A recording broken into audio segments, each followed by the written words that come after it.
Self-worth isn't something you earn, it's something you remember. And most of us didn't forget it by accident. We were taught to forget. Taught that worth comes with conditions, achievement, perfection, likability, productivity. But that's not the truth.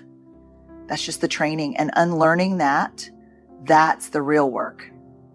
And it's not easy, but it's possible. Let's walk through 5 things I've learned, not just through research, but through watching people actually live braver, more wholehearted lives. We've been conditioned to believe that worth is tied to external validators, grades, weight, income, likes, titles. But the truth is, those are performance metrics, not worth metrics. Your worth is inherent, not transactional. And I wish I could tell you I came to that realization quickly, but the truth is I had to unlearn a lot of things that had kept me chasing approval for most of my life. See, when we're young, we start picking up these quiet but powerful messages, some spoken, some implied, that say, you'll be loved if you behave well. You'll be noticed when you achieve. Or you'll be enough as soon as you look, act, or produce like this. And we internalize those messages, not because we're weak, but because we're wired to belong. Belonging is survival for us. So we become masters at shape-shifting, becoming who we think we need to be in order to earn our place. Now, here's where the trouble begins. We start confusing approval with belonging and achievement with worthiness. They are not the same. But we start living as if they are. I've seen this play out in the data again and again, people tying their self-worth to how much they can achieve, how flawlessly they can perform, or how well they can meet other people's expectations. It's like we've attached our value to a scoreboard that someone else is constantly updating, and no matter how many points we think we're putting on the board, it never feels like enough. Here's what the research says. When people tie their self-worth to external outcomes, whether it's their job performance, physical appearance, or academic success, they are significantly more likely to experience anxiety, depression, eating disorders, and burnout. Because here's the trap. If your worth is attached to what you do, then the moment you fail or even pause, you feel like you're nothing. If you tie your value to how productive you are, then rest feels like failure. If you base your worth on being liked, then rejection feels like annihilation. It's exhausting, it's heartbreaking, and it's common.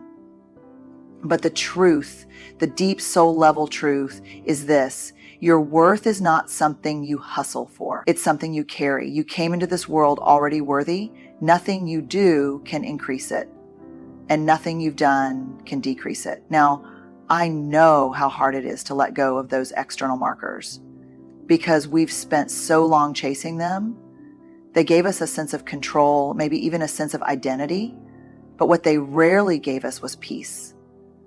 And that's the difference between performing worth and living in it. When we start to shift from I am worthy because I achieved to I am worthy, full stop, something changes.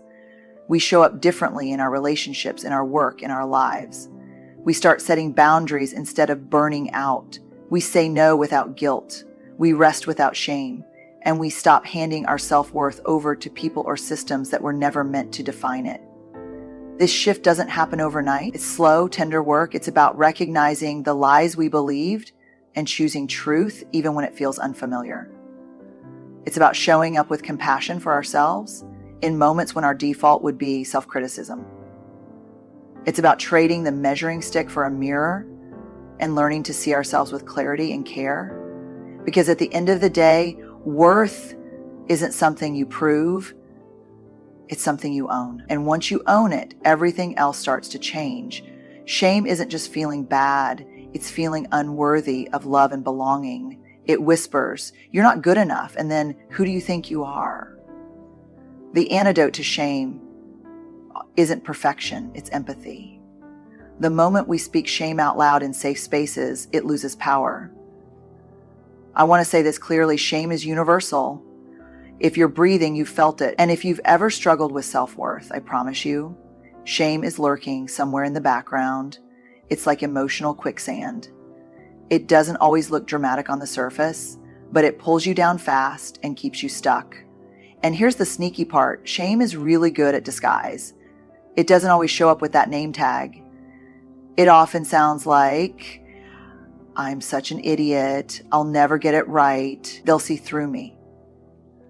I'm too much. I'm not enough. See how quiet it is, how private? Shame thrives in secrecy. It grows in silence. It feeds on isolation. The more we avoid it, the more power it gains. And when left unchecked, it doesn't just affect how we feel. It actually rewires how we see ourselves. Let me be clear. Guilt is different. Guilt says, I did something bad. Shame says, I am bad. Guilt can be productive. It motivates change. But shame corrodes the belief that we can change. It says, why even try? In over 2 decades of research, I've interviewed thousands of people about shame. What I've found is this: the people who are most resilient, not perfect, but resilient, are the ones who have developed shame resilience. That doesn't mean they don't experience shame. It means they know what it is, they recognize its voice, and they've learned how to respond rather than react. And that response almost always begins with empathy, because shame cannot survive empathy. The moment you speak your shame to someone who responds with compassion, it starts to dissolve. That's not just poetic, it's neurological. When we receive empathy, our nervous system calms down. Our brains stop firing in the threat centers. Our bodies stop bracing for rejection. That's why connection is so powerful. But here's the problem. When we feel shame, the last thing we want to do is talk about it. It feels like the most dangerous thing in the world. Because shame tells us if anyone really knew this part of you, they'd leave. But the irony, the cruel twist, is that the more we hide, the more we feel alone, and the more we believe the shame story is true. So we need to flip that script. We need to learn to name it. This is shame. This is what it feels like. We need to practice reaching out. Can I tell you something that's hard for me to say? We need to surround ourselves with people who respond with, I've been there too. I still see you. I'm not going anywhere. That's empathy. And that's what breaks shame. But it starts with us. It starts with our willingness to recognize shame in the moment, to speak it out loud, to stop letting it run the show from the shadows. And that takes courage. Raw, shaky, everyday courage. If you've been carrying shame silently, I want you to hear this. You are not alone. You are not broken. The story shame has been telling you is not the truth. You are worthy of love and belonging, not when you're perfect, not when you're healed, but right now in all your mess and beauty. And the moment we start telling that truth to ourselves and to one another is the moment shame starts to lose its grip. When we don't feel worthy, we put on armor. We numb, hustle, people please, pretend. But here's the paradox. The more we armor up, the more disconnected we feel. And the more disconnected we feel, the more unworthy we believe we are. Breaking the cycle starts with courage, even tiny, shaky courage. Let's talk about armor, not the kind you wear into battle, but the emotional kind we carry every single day. The kind that looks like perfectionism, like sarcasm, like overachieving or undersharing. It's the stuff we put on to protect ourselves from the possibility of being seen and rejected. Because when we feel like we're not enough, the instinct isn't to lean in, it's to cover up. We hide behind a polished image. We overwork to prove our value. We shut down emotionally to stay safe. And if we're being honest, most of us have gotten really good at it. So good that sometimes we forget we're even wearing armor. I used to think the goal was to be bulletproof, but now I know the goal is to be whole. And the problem with armor is, yes, it keeps the hurt out, but it also keeps you in. It blocks connection. It numbs joy. It walls off the very parts of us that are most capable of being loved. The data backs this up. In my research, I've seen that people who rely heavily on emotional armor report higher levels of loneliness, exhaustion, and burnout. Why? Because performing all the time is draining, keeping up the mask is exhausting, and living in fear of being found out steals all the oxygen from our relationships. The irony is painful. We put on armor to be accepted, but it's the armor itself that keeps us feeling isolated. One of the most common forms of armor I see is perfectionism. Now, perfectionism isn't about high standards. It's about the belief that if I look perfect, I can avoid shame, judgment, and blame. It's a shield, but it's a heavy one, and it keeps us from ever feeling fully seen because we're only showing the curated version of ourselves. Or maybe your armor looks like people pleasing. saying yes when you want to say no, agreeing just to keep the peace, dimming your light so no one feels uncomfortable. And the problem is, every time we abandon ourselves to please others, we reinforce the message that our real self isn't worthy of love. Sometimes the armor is cynicism or humor used to deflect. Sometimes it's withdrawing completely, emotionally ghosting when things get too vulnerable. Sometimes it's working so hard, so fast that we never stop long enough to ask, what am I running from? But here's the good news. The armor isn't who we are. It's what we picked up to survive. And if we learned it, we can unlearn it. And that unlearning starts with the smallest acts of courage. It looks like saying, I'm struggling when you'd rather pretend everything's fine. It looks like sharing your opinion in a room where you're afraid it won't land. It looks like resting when your inner critic is yelling lazy. It looks like letting someone see the real you, not the edited highlight reel version. One moment of courage at a time, we can begin to loosen the straps on that armor. And what we discover when we do is this: we don't need to be invulnerable to be safe. We just need to be real to feel connected. Because the people who truly love us, who truly see us, aren't drawn to our perfection. They're drawn to our presence, our humanness, our truth. And that kind of connection, it doesn't just heal, it transforms. And so we begin gently with awareness. We notice the armor, we name it. And then when we're ready, we start choosing something braver, something softer, something more honest, because worthiness isn't found behind the armor. It's found when we dare to take it off. Self-compassion isn't self-indulgence, it's self-preservation. The research is clear. People who practice self-compassion are more resilient, more motivated, and less afraid of failure. And yet, most of us talk to ourselves in ways we never talk to someone we love. You cannot shame yourself into worthiness, but you can grow into it with kindness. If I could hand every person just one tool for healing their self-worth, it would be self-compassion. Not in the fluffy, feel-good, bubble bath and affirmations kind of way. I'm talking about the gritty, awkward, emotionally honest practice of treating yourself like you're actually a human being, not a machine, not a problem to fix, not a failure to hide. The truth is, most of us are much kinder to our friends than we are to ourselves. We'll comfort someone else in their pain, reassure them when they mess up, hold space for their imperfections. But when it's us, we're brutal. Our inner dialogue can be cutting, unforgiving, and relentless. Think about the last time you made a mistake. Something small, even. Maybe you missed a deadline or said the wrong thing in a conversation. What did that voice in your head sound like? Did it say, it's okay, you're human, you'll figure it out? Or did it say something more like, what is wrong with you? Why can't you get it together? That voice, that harsh, shaming inner critic is not making you better. It's making you scared. It's shrinking you. It's chipping away at your sense of worth. Here's what the research shows. Self-compassion isn't a weakness. It's not a way of letting yourself off the hook. In fact, people who practice self-compassion are more accountable, not less. They're more likely to take responsibility, to apologize, to grow, and to try again. Why? Because when failure doesn't equal worthlessness, it becomes a place you can actually learn from.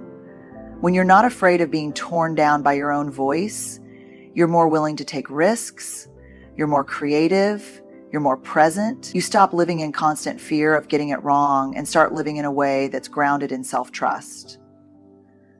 One of the myths that keeps us from practicing self-compassion is this idea that being hard on ourselves is necessary to succeed. That shame is a motivator. But let me be clear, shame is not a tool for transformation. It's a weapon. And when we use it against ourselves, we don't rise, we retreat, we hide, we collapse under the weight of not enough. Self-compassion, on the other hand, is how we build the capacity to hold pain and still move forward. It sounds like that was hard and I'm allowed to feel it. I'm not the only one who struggles with this. I made a mistake, but I'm not a mistake. And those aren't just nice sounding lines. They're rooted in the core components of self-compassion: mindfulness, common humanity, and kindness. Mindfulness helps us notice when we're in pain without getting swept away by it. Common humanity reminds us that we're not alone in our struggles, and kindness invites us to treat ourselves the way we'd treat someone we love. Here's the deeper truth. Worthiness and self-compassion are inseparable. You cannot feel worthy while treating yourself like you're unworthy. It just doesn't work. So when the inner critic pipes up, and it will, you have a choice. You can let it run the show, or you can pause, breathe, and say something different. You can meet that voice with curiosity instead of judgment. You can choose softness instead of shame. And maybe that doesn't come naturally at first. Maybe it feels awkward or even silly. That's okay. New patterns always feel unfamiliar at the start, but with practice, real intentional practice, self-compassion becomes a new way of being. And when that shift happens, it doesn't just change how you talk to yourself. It changes how you show up in the world. Because when you believe you're worthy of your own kindness, you stop settling for spaces that require you to abandon it. The foundation of real self-worth is built in safe, authentic connection. We are wired for belonging, not fitting in, but true belonging. Where we don't have to hustle, hide, or shrink, we heal in community. And that healing begins when we stop trying to do it all alone. Here's something I've learned again and again, both in the research and in my own life. We don't heal our shame, self-doubt, or feelings of unworthiness in isolation. We may do some of the inner work alone, reflection, journaling, confronting those old stories, but the real transformation happens when we're seen, fully seen, and still loved. Because we're not meant to do this work solo. We weren't built that way. From a biological standpoint, humans are wired for connection. Our brains literally light up when we experience empathy, trust, and vulnerability. And yet, when we're struggling with self-worth, our first instinct is often to pull away. We retreat. We put on the mask. We tell ourselves, I'll show up when I'm better. Or worse, I don't want to be a burden. That belief that we're too messy, too broken, or too much is exactly what keeps us stuck. It convinces us that isolation is safer, but what we're actually doing is reinforcing the lie that we have to earn belonging, that we have to be fixed before we're worthy of being loved. The research paints a different picture. Over and over, what I found is that people who have a strong sense of worthiness are not people who have perfect lives. They're not the most accomplished or the most confident. They're the ones who believe they're worthy of connection. And because they believe it, they allow themselves to seek it. They show up in relationships with honesty. They ask for help. They let themselves be vulnerable. Not everywhere, not with everyone, but with the people who've earned the right to hear their story. Because that's the thing about connection. It has to be built on trust. I'm not talking about dumping your rawest truth on someone who hasn't shown up for you. I'm talking about those relationships where mutual care, presence, and respect have created a container strong enough to hold what's hard. And when we find that kind of space, whether it's with a friend, a therapist, a support group, or even just one safe person, something shifts. We begin to internalize a different message, one that says, you don't have to prove anything to be loved here, one that says, you're allowed to be exactly as you are. That's where self-worth begins to settle in. Not as a performance, but as a knowing. Now, I know some of us didn't grow up with models of this kind of connection. Maybe the people who are supposed to love you didn't know how. Maybe you've been burned by vulnerability before. Maybe trusting others feels dangerous because it's never gone well. That's real. That's valid. And it makes this kind of work even braver. But I want you to know that healing, trustworthy connection is possible, and it's worth seeking. Because as long as we're trying to white knuckle our way through shame and self-doubt on our own, we're denying ourselves the very medicine that could help us feel whole. I've seen it happen again and again. Someone walks into a group, heart racing, palms sweating, convinced they're the only one who feels the way they do. And then they speak, tentatively, shakily, maybe even tearfully, and someone across the room nods or says, me too. And in that moment, shame loses its power. Not because it's gone forever, but because it's not alone anymore. That's the power of connection. It doesn't fix everything, but it changes everything. It gives us perspective. It offers us grace. It reminds us that our pain doesn't make us unlovable, it makes us human. So if you're struggling with self-worth, don't wait until you feel ready to reach out. Don't wait until you feel perfect to let yourself be known. Start small. Find someone who feels safe. Be honest. Let yourself be seen. And when that voice in your head tells you to hide, remind yourself you were never meant to do this alone, because the truth is the path to self-worth isn't just inward, it's also outward in the way we connect, the way we're held, and the way we hold space for others. So here's what I want you to remember. You are not broken. You are not behind. You are not too much. And you are absolutely unequivocally enough. Your struggle with self-worth is not a flaw in your character. It's a reflection of the messages you've received, the stories you've carried, the armor you've worn just to make it through. But you don't have to live from those stories anymore. Not now, not going forward. Because now you know the truth that worthiness isn't something you hustle for. It's something you already have. That shame only thrives in silence.